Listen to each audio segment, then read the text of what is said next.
வணக்கம் நண்பர்களே. இன்னைக்கு நம்ம என்ன தெரிஞ்சுக்க போறோம் அப்படின்னா, செல்வ மகள் சேமிப்பு திட்டத்தை பத்தி தெரிஞ்சுக்க போறோம். சுகன்யா சம்ரிதி யோஜனா அப்படின்னு சொல்லப்படுற செல்வ மகள் சேமிப்பு திட்டம் 2015ஆம் ஆண்டு ஜனவரி மாதத்துல அறிமுகப்படுத்தப்பட்டுச்சு. இந்தியாவுல ஆண் பெண் பாலின விகிதத்துல பெரிய வேறுபாடு வந்துட்டு இருக்கிற இந்த காலகட்டத்துல பெண் குழந்தைகளுக்கு ஒரு பினான்சியல் செக்யூரிட்டி ஏற்படுத்தி கொடுக்கணும் அப்படின்றதுக்காக பிரதமர் நரேந்திர மோடி அவர்களால் தொடங்கி வைக்கப்பட்டதுதான் இந்த செல்வ மகள் சேமிப்பு திட்டம்.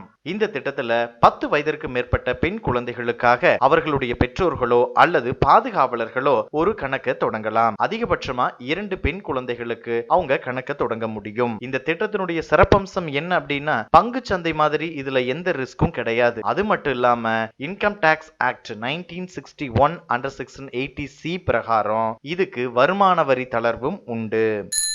இந்த திட்டத்தினுடைய கால அளவு 21 ஆண்டுகள். ஆனால் அதற்கு முன்னாடியே அந்த பெண் குழந்தைக்கான திருமண ஏற்பாடுகளுக்காக பணத்தை இடையில எடுத்துக்கலாம். செக் மூலமாகவோ அல்லது இசிஎஸ் மூலமாகவோ நம்ம பணம் செலுத்த முடியும். ஒரு பின் குறிப்பு என்ன அப்படின்னா, ஒவ்வொரு மாதமும் 10ஆம் தேதிக்குள்ள நம்ம பணத்தை செலுத்தி இருக்கணும். சரி, இதுக்கு கிடைக்கக்கூடிய ரேட் ஆஃப் இன்ட்ரெஸ்ட் எவ்வளவு? மத்திய அரசு காலாண்டுக்கு ஒரு முறை வட்டி விகிதங்களை கணக்கிடுறாங்க. 2015-16ஆம் நிதியாண்டுல 9.2% வட்டி வழங்கப்பட்டுச்சு. ஆனா கடந்த ஜூன் மாதத்திலிருந்து 8.6% அது குறைக்கப்பட்டிருக்கு.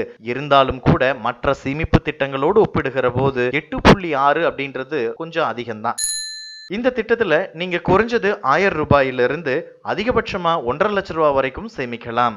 அதுக்கு மேலையும் பணத்தை சேமிக்கலாம். ஆனா அதுக்கு வட்டி கிடையாது. சரி, இந்த கணக்கு எங்க தொடங்குறது? என்ன மாதிரியான விண்ணப்ப படிவங்களை பூர்த்தி செய்து தரணும்? அதோட என்ன சான்றிதழ்களை இணைச்சு கொடுக்கணும்? கணக்க பாதியிலேயே முடிச்சுக்க முடியுமா? பணத்தை இடையில எடுக்க முடியுமா? அப்படின்னு எல்லாம் உங்களுக்கு நிறைய சந்தேகங்கள் இருக்கலாம். அதற்கான பதில்கள் என்ன அப்படின்றத நம்ம நாளைக்கு தெரிஞ்சுக்கலாம். இந்த வீடியோ பிடிச்சிருந்தா லைக் பண்ணுங்க. இந்த மாதிரியான வீடியோ செய்திகள் உங்களுக்கு உடனுக்குடனே வரணும்னா பக்கத்தில் இருக்கிற சப்ஸ்கிரைப் பட்டனை உடனே கிளிக் பண்ணுங்க.